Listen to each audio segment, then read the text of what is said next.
If you are in a state with a legal medical cannabis program and you go to the VA hospital for services, you test positive for cannabis, you are supposedly not able to be denied your VA benefits. And but you heard what I said, supposedly, because that doesn't ring true with every single individual veteran that goes to the VA hospital. Some of them have been denied services because they say you tested positive, so therefore we don't want you here.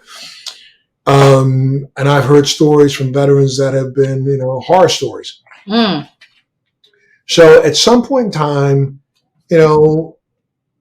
I really firmly believe that we as a nation are going to have to accept the fact that cannabis doesn't necessarily work for all, but it does work for some. And if it works for some and some of our veterans who are struggling the most with PTSD and others, we should get off their back and let them utilize cannabis as an alternative. We can let them use other alternative things. If we can put them on the opioids and other things that we put them on, if this is a way to get them off that, then there's no question we should be allowing veterans to do that.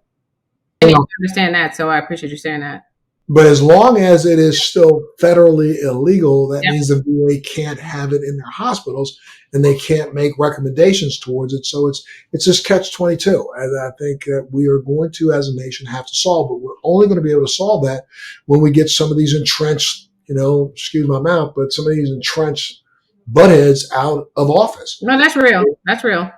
I mean, we have so many people who are still living off of the value they saw in incarcerating brown and black people. Yep. Was the only value to cannabis.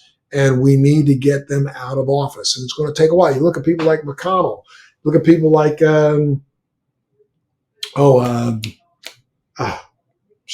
former Speaker of the House, female.